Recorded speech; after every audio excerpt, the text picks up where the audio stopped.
Bonjour, aujourd'hui je vais vous faire découvrir ce magnifique album de Baptiste Beaulieu qui dit que je suis moi et personne d'autre parce que tous les autres sont déjà pris et puis parce que c'est tellement important de savoir dire non quand on sent que cela ne nous convient pas.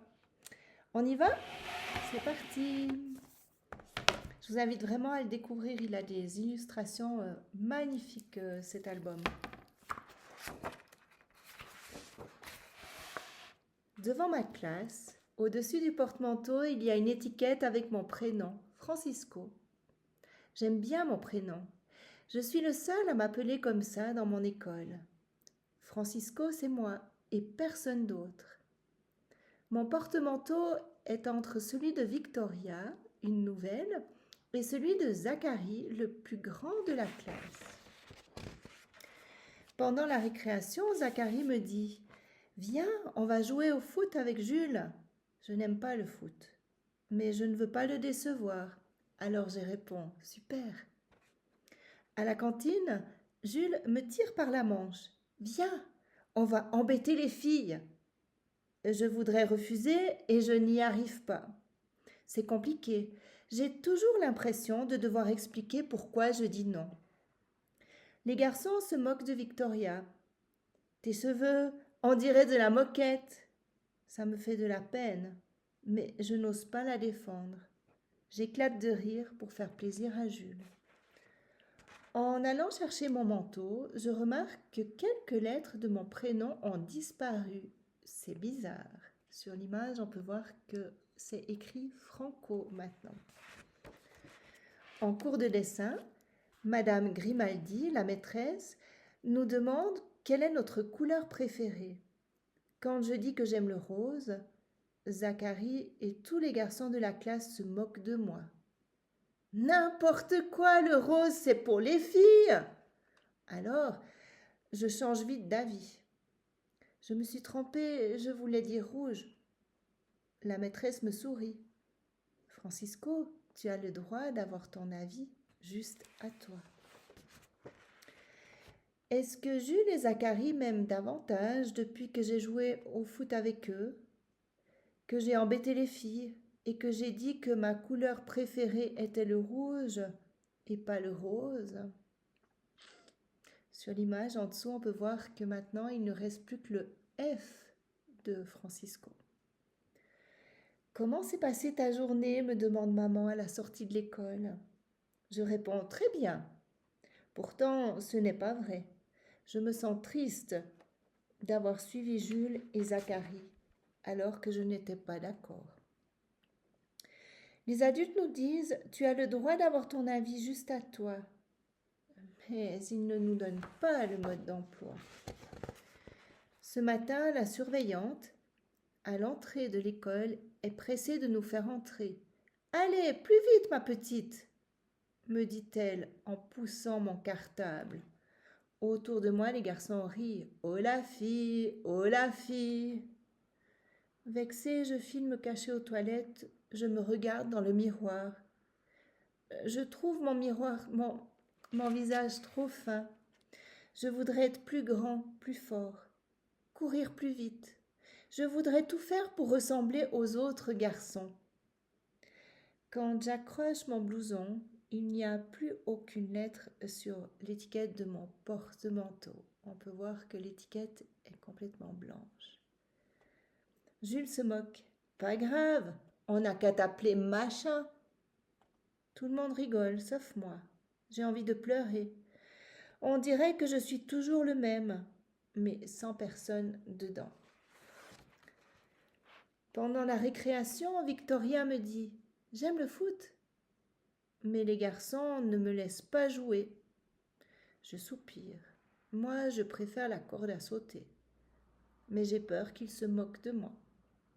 Alors Victoria saute de joie. Si tu veux, on peut jouer au foot ensemble. Et puis après, à la corde à sauter. Pour la première fois depuis la rentrée, je me sens léger. On s'amuse comme des fous. Peut-être qu'on n'a pas besoin d'être copains avec tout le monde. En classe, on regarde un film triste et je sens une larme rouler sur ma joue. Bouh! Crient les garçons. Regardez le gros bébé, il pleure. Je réponds, j'ai le droit de pleurer si je veux. Madame Grimaldi me fait un clin d'œil et Zacharie me sourit. Il a peut-être trouvé le film triste lui aussi. Je me sens apaisée. Les larmes, c'est mieux dehors plutôt que cachées dans mon cœur. Dans la cour, je m'amuse avec Victoria. Jules s'approche. Tu viens jouer au foot avec nous? D'accord, mais Victoria joue aussi. Il me répond méchamment. On ne joue pas avec les filles. Si Victoria ne joue pas, alors je ne joue pas avec vous.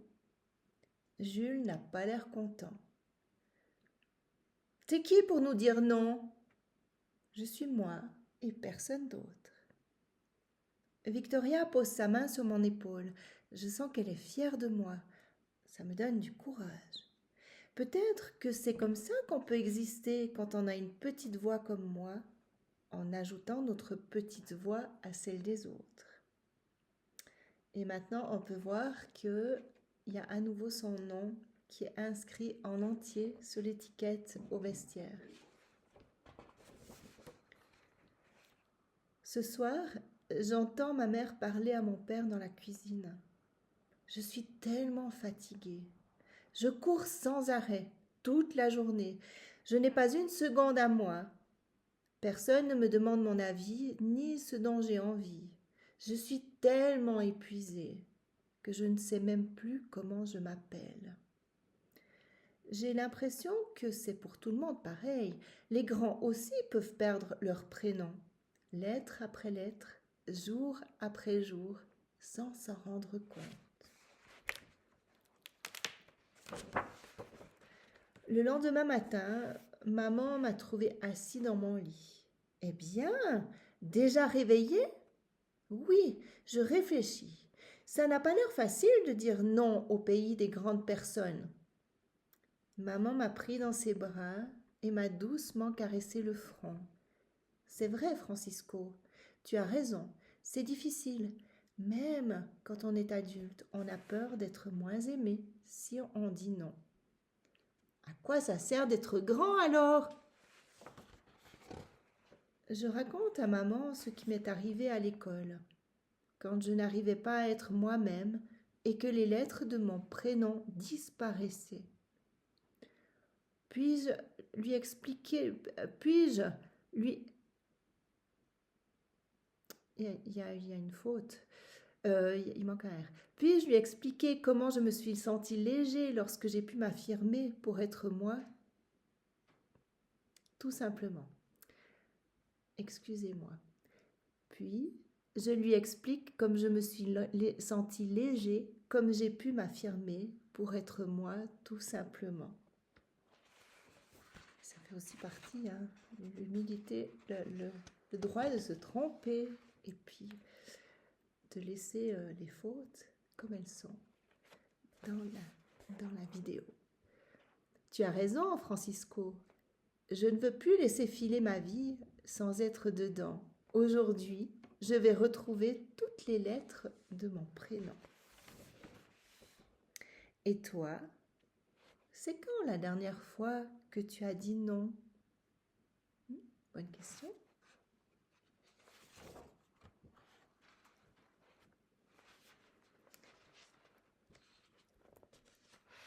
L'auteur ensuite va parler de sa vie. Peut-être que je vous invite à découvrir son point de vue dans l'album que je vous invite à acheter. Et puis peut-être que ça serait judicieux que je réfléchisse avec vous par rapport à cette question. Et toi, c'est quand la dernière fois que tu as osé dire non?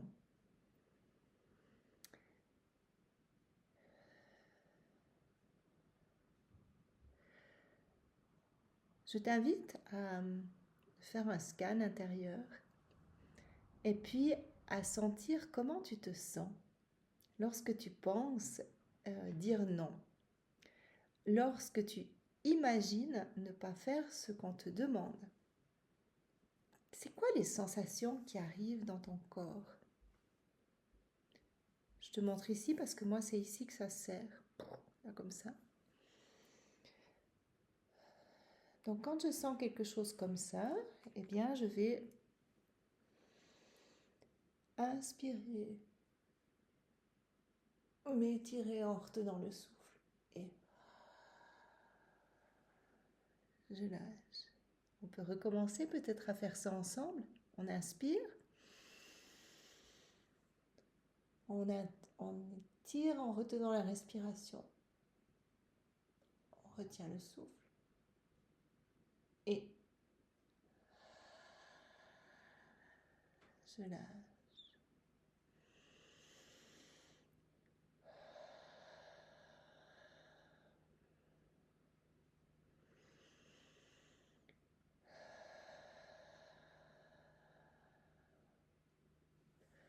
Qu'est-ce que tu as besoin aussi de te toucher?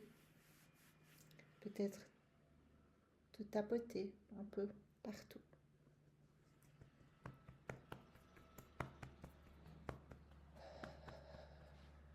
Et puis peut-être que on va essayer de réfléchir ensemble. Qu'est-ce qui fait qu'on n'ose pas dire non? Je t'invite à prendre une feuille et à noter sur cette feuille ce qui fait que tu n'oses pas dire non, ce qui fait que tu t'obliges à faire des choses qui vont à contre-courant de ce que tu sens. Parce que, ou est-ce que peut-être tu sens pas, ou tu ne t'autorises pas à sentir, un petit peu comme Francisco au début de l'histoire, où il va suivre pour aller jouer au foot, il va suivre pour aller embêter les filles. Et en fait, c'est du moment qu'il s'aperçoit que ces lettres, les lettres de son prénom s'effacent sur le vestiaire, qu'il va commencer à s'affirmer. Et en s'affirmant, il récupère toutes ces lettres. Moi, je sais que je me suis beaucoup niée, beaucoup oubliée. J'en parle dans plusieurs de mes vidéos déjà. C'est vraiment l'expérience que j'ai, puisque déjà à moins de 30 ans, j'étais proche aidante. Et c'était pas quelque chose qui me pesait à la base, ou c'était quelque chose de naturel, c'était quelque chose de... C'est comme ça. En fait, je me suis pas posé de questions, c'est comme ça. Et j'ai fait pendant 25 ans. Un petit peu moins de 25 ans, mais plus de 20 ans. Et je me suis retrouvée plusieurs fois avec le dos bloqué, je me suis retrouvée... Enfin, vraiment, ma santé, mon état de santé me montrait qu'il y avait quelque chose qui jouait pas. Mais c'était compliqué peut-être de voir la réalité, c'était compliqué de lâcher aussi. Quand on n'ose pas dire non, il y a vraiment une question aussi de lâcher prise et d'oser dire non. C'est lâcher prise sur, comme Francisco dans l'histoire, le regard des autres. Qu'est-ce qui va se passer si je dis non, si je fais plus, si quelque part, entre guillemets, j'arrête de me sacrifier? Il est fort ce terme, hein? Mais pour ma part, je pense que c'est vraiment, et c'est plus ce que je pense, c'est vraiment ce qui s'est passé pendant très longtemps. Sans que je me rende compte, je me sacrifiais. Et pour moi, c'était comme un devoir de me sacrifier. Or, aujourd'hui, j'ai compris que si je veux être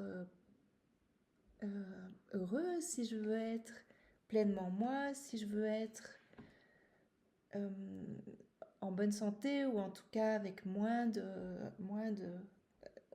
trucs qui coincent dans mon corps, eh bien, j'ai intérêt à me poser la question, qu'est-ce qui est important pour moi là maintenant? Et si ça c'est important, alors est-ce que vraiment je vais continuer à faire ce que je fais? Et depuis que j'ai compris ça, depuis que j'applique ça, parce que le comprendre c'est une chose, après oser le laisser descendre et oser écouter cet élan intérieur qui dit là, ça suffit, là, c'est stop, là, c'est non. Parce que je me choisis en premier. Alors, c'est pas de devenir égocentrique, fermé, complètement égoïste et sourde à ce qui se passe à l'extérieur et à ce qui se passe pour les autres. C'est pas ça. C'est comment faire au mieux pour que je me respecte. Et c'est comment faire au mieux, et c'est aussi de me rendre compte, ça j'en parle un petit peu dans la dernière vidéo que j'ai faite ou l'avant-dernière, dans les 2 dernières que j'ai faites, j'en parle, où je donne l'exemple de ce monsieur qui arrive à exprimer à son épouse en coaching de couple que le fait qu'elle fasse ce qu'elle fait, eh bien lui se sent impotent, parce que c'est des choses qu'il peut faire tout seul. Et puis en fait, elle le fait par amour, elle le fait vraiment pour exprimer son amour, parce qu'elle a envie que son mari soit bien, parce que pour elle c'est important, et qu'elle sait que si elle ne le fait pas, son mari risque de ne pas le faire. Et en fait, le mari arrive à ce moment-là à dire, bah, moi je me sens impotent quand... et on arrive dans la discussion aussi à remarquer que pour les enfants, ça va être la même chose. On fait des choses que les enfants peuvent faire par eux-mêmes et que, en fait, eh bien, pour finir, ça se retourne aussi contre la personne qui fait parce que ça devient tellement une habitude pour toute la famille que plus personne ne dit merci finalement parce que ça fait partie de la routine, ça fait partie de quelque chose de normal. Et en plus de ça, ça les rend impotents aussi, donc ça les empêche de devenir autonomes.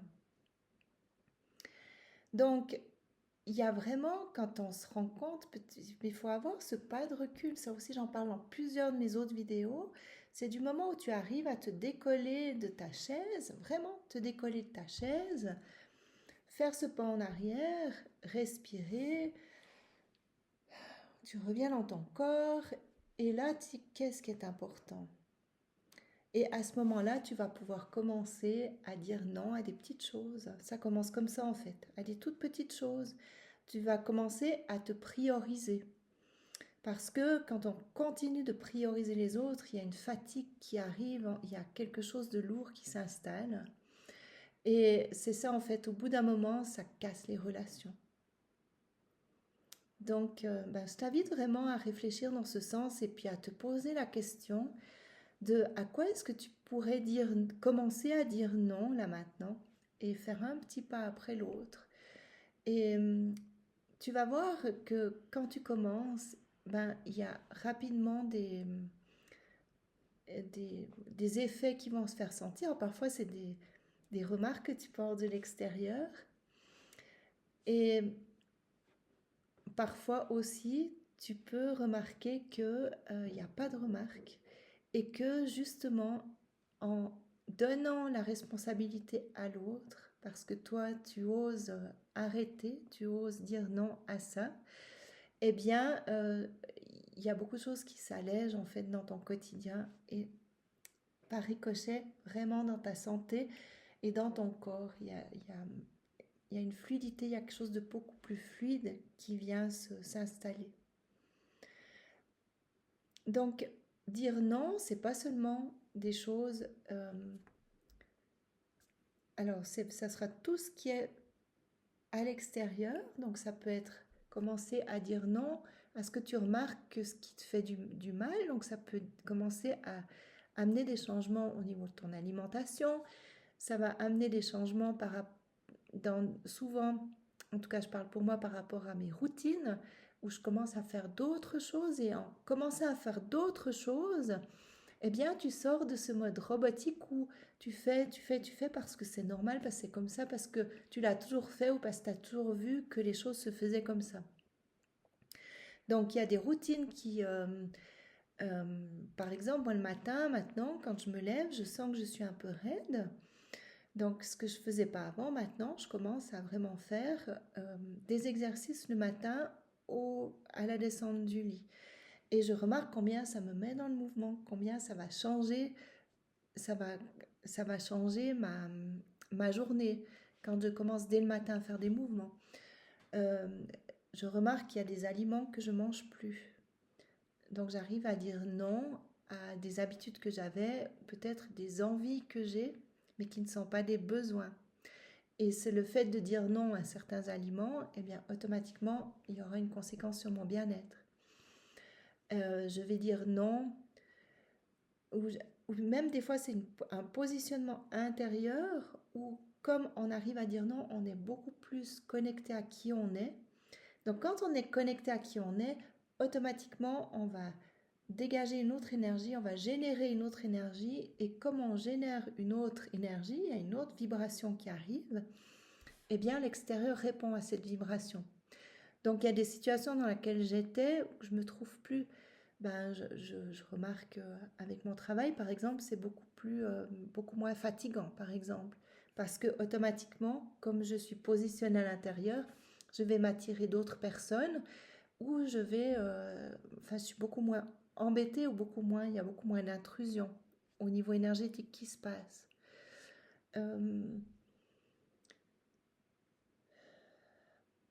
Donc voilà, moi, je t'invite vraiment à réfléchir à quoi est-ce que tu n'oses pas dire non, ou bien à quoi est-ce que tu devrais dire non, ou à quoi est-ce que tu devrais dire oui, parce qu'on peut aller dans le sens inverse. Et puis, eh bien, je t'invite aussi à regarder mes autres vidéos parce que j'en parle très souvent et je donne des astuces dans plusieurs de mes vidéos par rapport à ça. Voilà, j'espère que ce petit moment en ma compagnie t'aura plu et que ça va t'apporter du positif. En tout cas, je te souhaite tout le meilleur et je te dis à bientôt. Si tu as envie de me rencontrer, je travaille à Martigny. Je travaille aussi par visio pour les coachings individuels et c'est www.être-harmonie.ch. Merci, à bientôt.